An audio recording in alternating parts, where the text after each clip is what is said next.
اس programme کے اخراجات جو اسمر منسٹریز کے دوست اور پارٹنرز ادا کرتے ہیں۔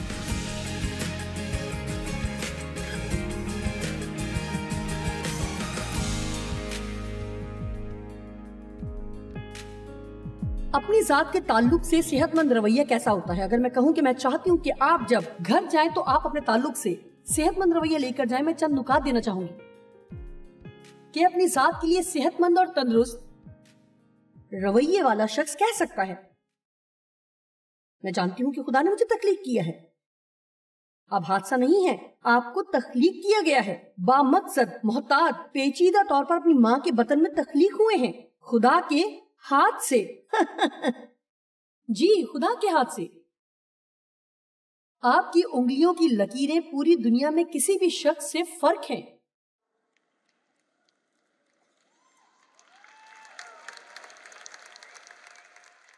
آپ منفرد ہیں، اور جو کچھ منفرد ہے اس کی زیادہ قیمت ہے بنسبت اس چیز کے جو باقی سب چیزوں کی طرح ہے۔ خدا نے آپ کے لیے منصوبہ رکھا ہے، وہ آپ سے غیر مشروط پیار کرتا ہے۔ مجھے افسیوں 1 باب کی 4 اور 5 آیت پسند ہے۔ چنانچہ اس نے ہم کو بنایا عالم سے پیشتر اس میں چن لیا۔ سب کہیں میں چنا ہوا ہوں، دوبارہ کہیں آپ خدا کے لیے مجبوری نہیں تھے، بلکہ اس نے آپ کو چنا تھا۔ اس نے آپ کو بلکہ ہمیں چن لیا، مسیح میں اپنے لیے چن لیا۔ اس نے ہمیں اس لیے نہیں چنا کیونکہ ہم حقدار تھے کہ چنے جائیں، بلکہ اس لیے کہ ہم یسوع پر ایمان لائے اور وہ ہمیں مسیح میں دیکھتا ہے۔ اس نے ہمیں اپنے لیے چن لیا جیسا کہ ہم مسیح میں ہیں، بنائے عالم سے پیشتر۔ اس کا مطلب ہے کہ اس سے پہلے کہ آپ کچھ اچھا کرتے یا کچھ غلط کرتے، اس نے آپ کو چن لیا تھا۔ میں آپ کے بارے میں نہیں جانتی، لیکن میرا خیال ہے کہ ہر کوئی چنا جانا پسند کرتا ہے۔ ہر کوئی چاہتا ہے کہ اس کا شمار چنے ہوئوں میں ہو۔ بائبل مقدس کہتی ہے کہ ہم اس کی آنکھ کی پتلی ہیں۔ میں چاہوں گی اس کا زیادہ روحانی مطلب بنانے کی کوشش نہ کریں اور اس پر غور کریں۔ اگر آپ اسٹور پر جاتے ہیں اور آپ بھوکے ہیں اور آپ ایک سیب خریدتے ہیں، لیکن آپ فوراً ہی اندر جا کر ایک سیب نہیں چن لیتے اور اس کی قیمت ادا نہیں کر دیتے، آپ پہلے کچھ سیبوں کو دیکھتے ہیں اور پھر جو آپ کو بہترین لگتا ہے اسے چن لیتے ہیں۔ خدا کہتا ہے کہ آپ اس کی آنکھ کی پتلی ہیں اور وہ سیب ہیں جس کو اس نے چنا۔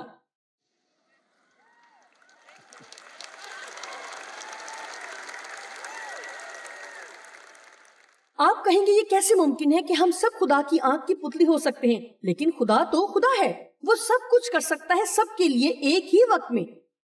اسی لیے وہ کہہ سکتا ہے کہ آپ خاص ہیں، آپ بہترین ہیں، آپ سب سے اہم ہیں، اور اس کا یہی مطلب ہے کیونکہ وہ ہم میں سے ہر ایک کے ساتھ ایسا ہی قریبی تعلق قائم کر سکتا ہے ایک ہی وقت میں۔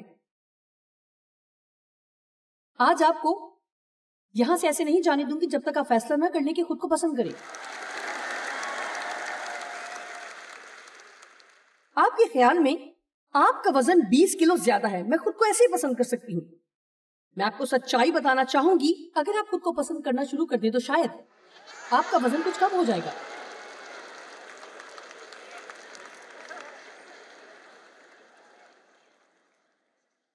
میں ایک وجہ بتاؤں گی جس کی وجہ سے ہم خود کو ناپسند کرنے لگتے ہیں۔ ہمارے اندر ایک خلا ہے جسے ہم اکثر خوراک سے بھرنے کی کوشش کرتے ہیں۔ ہم اس لیے بھوکے نہیں ہیں کہ کچھ کھا کر آسودہ ہوں، ہم بھوکے ہیں خدا کے وعدوں کے جو وہی پورے کر سکتا ہے۔ لیکن یہ ایک اور پیغام ہے، آج وقت نہیں کہ اس پر بات کروں۔ کیا آپ لوگ سمجھ گئے؟ اسی لیے ایسا لگتا ہے کہ چاہے آپ جو بھی کھا لیں لیکن پھر بھی آپ اکثر آسودہ نہیں ہوتے۔ یسوع نے کہا اگر تم میرے بدن میں سے کھاؤ اور خون میں سے پیو۔ یوحنا 6 باب، یسوع نے ان سے کہا زندگی کی روٹی میں ہوں جو میرے پاس آئے وہ ہرگز بھوکا نہ ہوگا اور جو مجھ پر ایمان لائے وہ کبھی پیاسا نہ ہوگا۔ زندگی کی خوراک میں ہوں۔ لیکن یہ ایک اور پیغام ہے، لیکن آپ حیران ہوں گے کہ آپ کی زندگی میں ہر چیز ٹھیک ہونا شروع ہو جائے گی اگر آپ فیصلہ کر لیں کہ خود سے پیار کریں توازن رکھتے ہوئے اور جان لیں کہ آپ مسیح میں کون ہیں۔ اگر آپ نے یہ بات پہلے بھی بار بار سنی ہے تو پھر یہ آپ کے لیے یاد دہانی ہے، لیکن اگر پہلی بار آپ یہ سب سن رہے ہیں تو پھر آپ کو کچھ وقت لگے گا کہ اس سب کو ہضم کر سکیں، کیونکہ ہم شاید یہ سمجھتے ہیں کہ یہ روحانی بات ہے کہ خود کو اچھا نہ سمجھا جائے۔ ہاں، میں تو غریب اور ٹوٹی پھوٹی گناہگار ہوں، میں تو بہت ہی بری شخصیت ہوں، اوہ خدایا پلیز مجھے معاف کر، مجھے معاف کر، مجھے معاف کر۔ ہم اکثر کرتے ہیں۔ ابھی کل صبح ہی میں یہ سب کر رہی تھی۔ ہم معذرت کرنے کے عادی ہیں۔ میں بھی کل صبح یہی کچھ کر رہی تھی، لیکن نہیں جانتی تھی کہ کیوں میں نے کہا خدایا مجھے معاف کر، اور خدا کا جواب تھا کہ کس لیے۔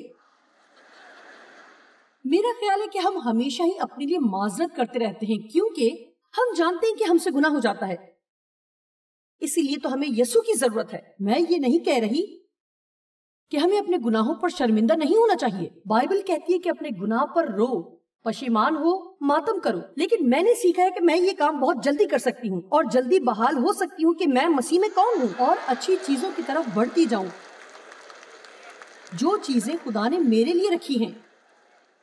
یہودیوں کی ایک عید ہے جو وہ مناتے ہیں، لیکن کل رات میں نے اس پر زیادہ بات نہیں کی جب میں کلام سنا رہی تھی۔ یہ ان کی ایک عید ہے جو 10 دن منائی جاتی ہے، جس میں وہ 10 دن تک توبہ کرتے ہیں، لیکن میں مسیح میں یہ کام صرف چند سیکنڈ میں کر سکتی ہوں۔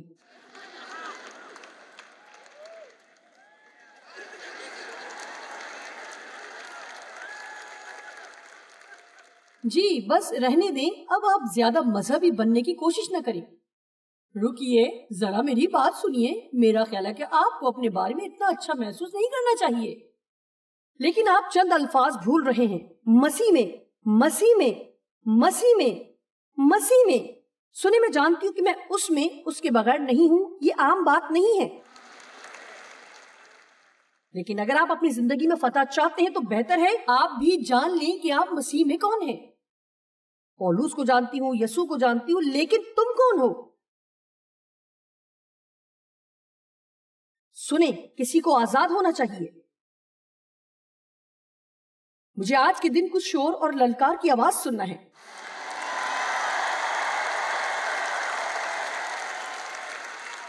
کیا آپ جانتے ہیں کہ یہ کتنی شاندار بات ہے کہ خود سے نفرت کرنا بند کر دیں یا کسی دوسرے سے اپنا مقابلہ ترک کر دیں؟ آپ کو کسی کی طرح دعا نہیں کرنا ہے، آپ کو کسی دوسرے کی طرح بائبل نہیں پڑھنی ہے۔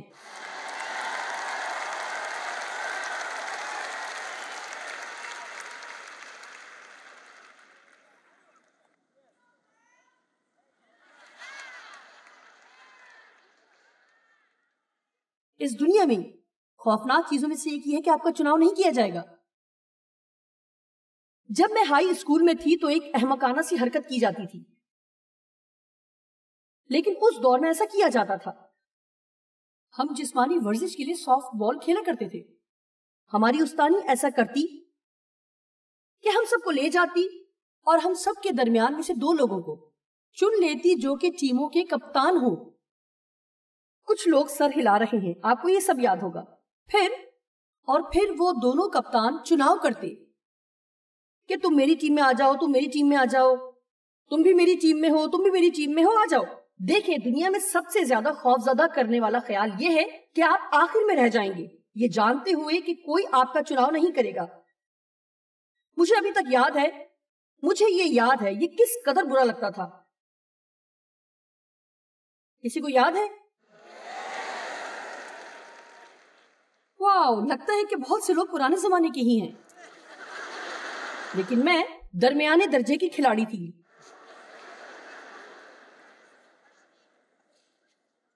لیکن میں یقیناً اتنی اچھی نہیں تھی، لیکن میں ان لوگوں میں سے بھی نہیں تھی جو پہلے، دوسرے، تیسرے نمبر یا درمیان میں چن لیے جاتے تھے۔ شکر ہے کہ میں آخری نمبر پر بھی نہیں ہوتی تھی، لیکن مجھے یاد ہے کہ یہ بات کس قدر بری لگتی تھی، اس بات کا ڈر کہ شاید میں آخر میں ہوں گی۔ اس بات کو دھیان سے سنیے کہ آپ یہاں سے اس اعتماد سے جا سکتے ہیں کہ آپ خدا کے لیے کبھی آخری نہیں تھے۔ جب آپ کو چنا گیا، اس نے پہلے ہی سے آپ کو چن رکھا ہے۔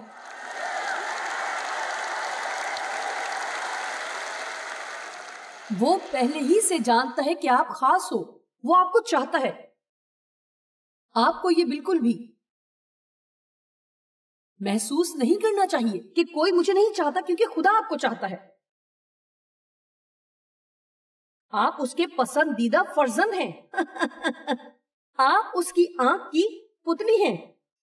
آپ کو چرچ میں بیٹھ کر سامنے کھڑے لوگوں کے بارے میں نہیں سوچنا کہ ان میں کچھ خاص ہے جو شاید میرے پاس نہیں. میں کہنا چاہوں گی آپ کے پاس ہے. آپ کے پاس وہی نعمت ہے جو اس نے دوسروں کو دی ہے. آپ کے اندر خدا نے نعمت رکھی ہے اور ہم سب خدا کی نظر میں برابر ہیں. آپ کو صرف اپنے حصے کا کام کرنا ہے جو خدا نے دیا ہے.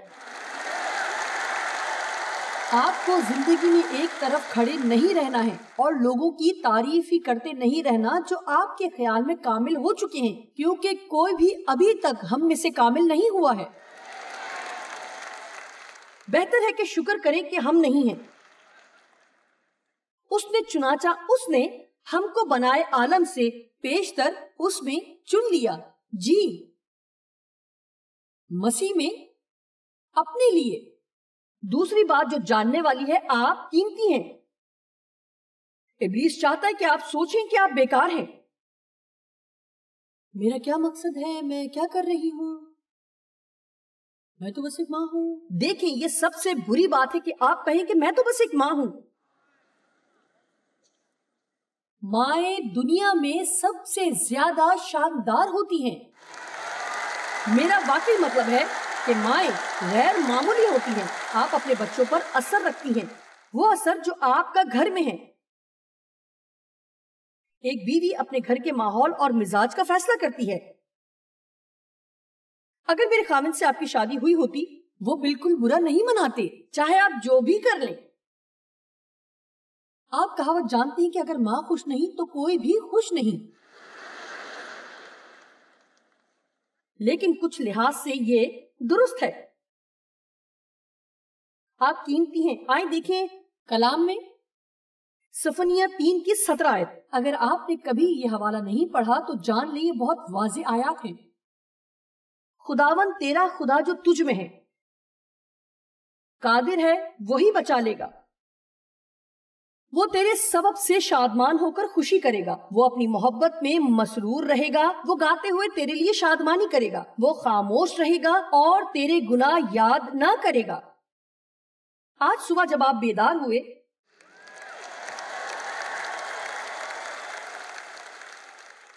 تو سب سے پہلے اگر آپ کو کل والی غلطی یاد آئی تو یہ خدا نہیں ہے، یہ ابلیس ہے جو آپ کو یاد کرواتا ہے. جانتے ہیں کیوں؟ کیونکہ وہ دن کے آغاز میں ہی آپ کو دبانا چاہتا ہے تاکہ آپ پہلے ہی وہ سوچتے رہیں کہ آپ کے اندر کیا کیا خرابی ہے. میں چاہتی ہوں کہ آپ ابلیس کا مقابلہ کرنا شروع کریں اور صبح اٹھ کر اگر آپ کو کچھ یاد دلائے تو منہ کھول کر کہیں کہ خدا مجھے پیار کرتا ہے. اگر دوبارہ کوئی جھوٹ یاد دلائے تو کہیں میں خاص ہوں، میں قیمتی ہوں. میں تو فوراً جواب دیتی ہوں، میں کہتی ہوں ہم سارا دن یہی کھیل کھیل سکتے ہیں.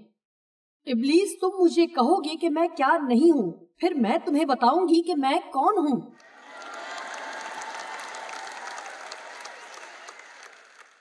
ایک دن میں صبح چہل قدمی کر رہی تھی، کیونکہ میں ہر صبح چہل قدمی کرتی ہوں. کسی وجہ سے اس دن ابلیس میرے دماغ میں کچھ خیالات بھر رہا تھا، مختلف لوگوں کے تعلق سے کچھ تنقیدی اور نکتہ چینی والے خیال. میں آپ کو یہ سب کچھ دیر میں بتاؤں گی، کیونکہ اکثر اوقات ہم الزام محسوس کرتے ہیں اگر ہم پر آزمائش آ جائے. میں بتانا چاہتی ہوں کہ آزمائش کا آنا گناہ نہیں ہے. آزمائش صرف آزمائش ہے اور یہ اچھی بات ہے. اگر آپ آزمائش کی مزاحمت کرنے کے قابل ہیں تو چاہے جیسا بھی محسوس کریں خدا کے پیچھے چلتے رہیں. جب بھی برے خیالات آئے مجھے یہ سب کچھ 3 مرتبہ کہنا پڑا. میں نے بلند آواز سے کہا، ابلیس اپنا منہ بند کر. کچھ قدم اور چلی، پھر ایک اور خیال، ابلیس خاموش ہو جا. تیسری مرتبہ اسے سمجھ آ گئی کہ میں اپنا منہ بند نہیں کروں گی جب تک وہ اپنا منہ بند نہیں کر لیتا. آپ ابلیس کو جواب دے سکتے ہیں. یسوع نے کیا. اے شیطان دور ہو، تو میرے راستے میں ہے، تو میرے لیے رکاوٹ ہے. ابلیس خاموش ہو جا. شاید ایسا بھی بولا ہو کیونکہ یسوع کا مطلب تو یہی تھا. سنیں، آپ میں سے کچھ نے زندگی میں کبھی ایسا نہیں کیا ہے. آپ نے ابلیس کی سارا دن باتیں سنی ہیں، اس کے جھوٹ کا یقین کیا ہے اور اس کی ہر بات کا یقین بھی کیا ہے جو آپ کے بارے میں ہے. لیکن آپ چرچ میں آ کر یہ گیت نہ گائیں کہ ابلیس خاموش ہو جا، اگر آپ گھر جا کر اسے خاموش نہیں کر سکتے.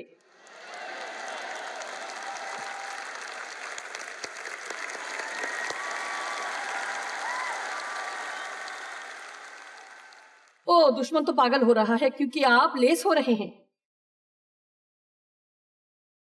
اب واقعی گھر جا کر اس کے لیے خطرناک ہے.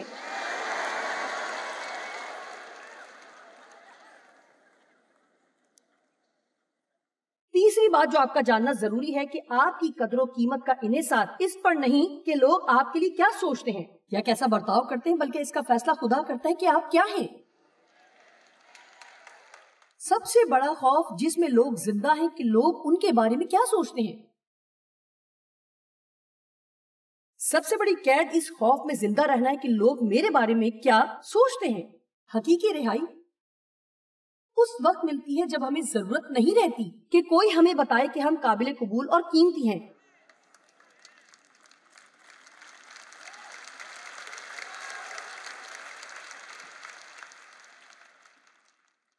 اگر آپ بالوں کا نیا اسٹائل بناتے ہیں یا کچھ نیا کرتے ہیں اور آپ کے لیے مشکل ہوتا ہے کہ اس کے بارے میں اچھا محسوس کریں، کچھ لوگوں سے بھی پوچھتے ہیں کہ وہ بتائیں کہ کیا یہ ٹھیک ہے.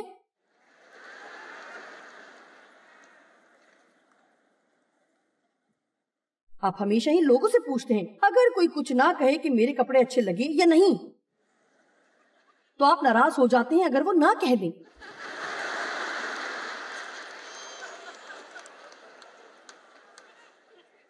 میری معاون بہت ہوشیار ہے. آج صبح میں نے ایک کوٹ پہنا جو میں نے خریدا تھا.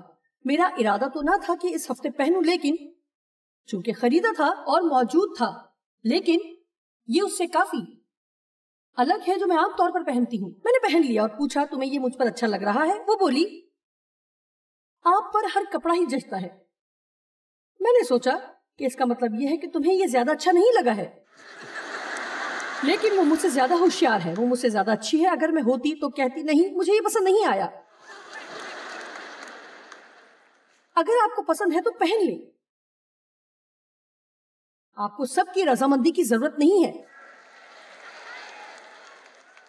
کہ آپ کو کیا کرنا چاہیے؟ لگتا ہے کہ شاید آپ کو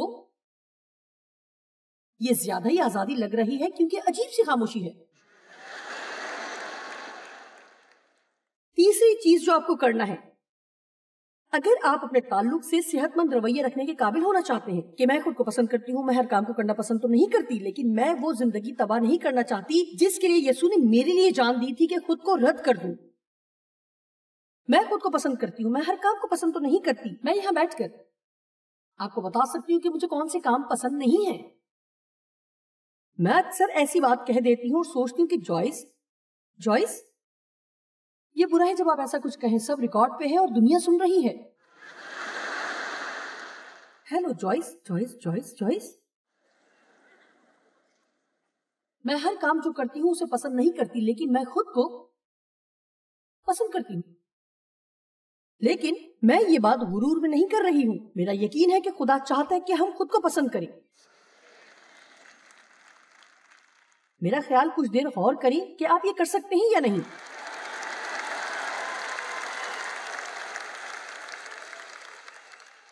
کیا آپ جانتے ہیں کہ آپ جتنا زیادہ خود کو پسند کریں گے اتنا ہی پسند کیے جائیں گے؟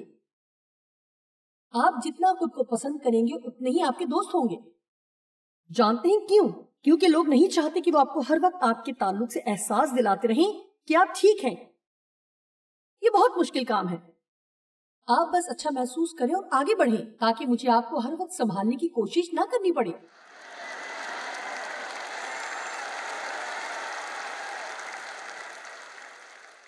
سنیں، خواتین گھر جا کر اپنے شوہر کی ذمہ داری نہ بنائیں کہ وہ آپ کو خوش رکھے. تم تو مجھے خوش نہیں رکھ رہے، تم مجھے خوش نہیں رکھ سکتے، تم مجھے میرے بارے میں اچھا احساس نہیں دلاتے. جی، میں یہ نہیں کہہ رہی کہ اگر لوگ ایسا کرتے ہیں تو یہ اچھی بات نہیں، لیکن ایسی شخصیت نہ بنے جسے ہر وقت دوسروں سے کچھ نہ کچھ ملنا چاہیے. خدا سے حاصل کرے، اپنی روح میں اتار لیں.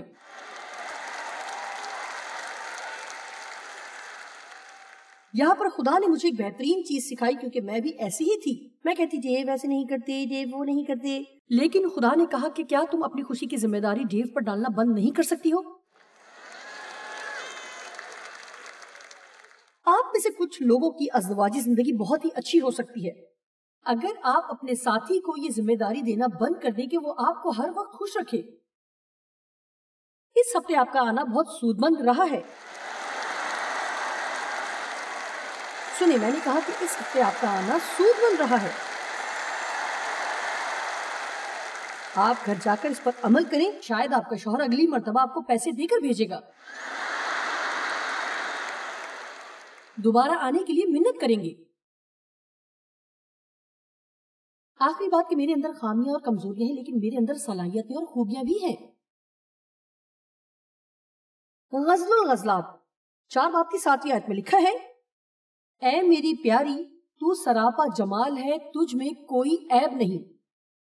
واو, یہ بات بائبل میں لکھی ہے. اگرچہ کہ غزل الغزلات کو سمجھنا کچھ مشکل کام ہے. جانتے ہیں مجھے کبھی بکری کے بالوں کی سمجھ نہیں آئی اور چند اور چیزوں کی بھی نہیں. میں جاننا چاہتی ہوں لیکن یہ خدا اور اس کے لوگوں کے درمیان محبت کی کہانی ہے. اے میری پیاری تو سراپا جمال ہے, تجھ میں کوئی عیب نہیں. میں یہاں آپ کو یہ بتانا چاہتی ہوں کہ خدا آپ کا دل دیکھتا ہے. سنیں, ہاں وہ جانتا ہے جو ہم غلط کرتے ہیں اور ہمیں قائل کرتا ہے اور ہماری اصلاح کرتا ہے. شکر ہے کہ جس نے ہم میں نیک کام کو شروع کیا ہے وہ اسے پورا بھی کرے گا. جس نے تم میں نیک کام شروع کیا ہے وہ اسے یسوع مسیح کے دن تک پورا کر دے گا. یقینی طور پر کچھ جگہوں پر ہمیں تبدیلی کی ضرورت ہے. ہم یقیناً کچھ ایسے کام کرتے ہیں جو کہ درست نہیں ہوتے, لیکن میری بات سنیں, یسوع مسیح اس کے بارے میں کچھ نہیں سوچتا.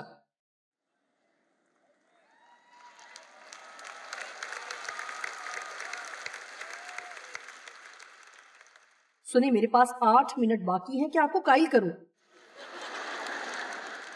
کہ یسوع ہر اس چیز پر جو ہم میں غلط ہے اس پر غور نہیں کرتا, کیونکہ وہ پہلے ہی سے جانتا ہے کہ آپ کیا کچھ غلط کریں گے اس سے پہلے کہ وہ آپ کو چنتا. آپ خدا کے لیے مجبوری نہیں تھے, وہ آپ کو چاہتا ہے.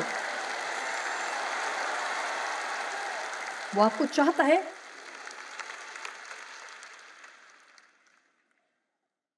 خدا ہمارے منہ کے ہر لفظ سے واقف ہے جو ہم نے ابھی بولا بھی نہیں. اور شاید یہ میری سب سے بڑی خامی ہے کیونکہ میں ابھی تک کچھ بے تکی باتیں کر جاتی ہوں. اکثر جب میں تھکی ہوں یا اگر میں مایوس ہوں, ہم یہ باتیں ان کو کہتے ہیں جن سے ہم زیادہ پیار کرتے ہیں. ہم ایسا کرتے ہیں کیونکہ وہ ہم سے جڑے ہیں اور شاید ہمیں معاف کر دیتے ہیں.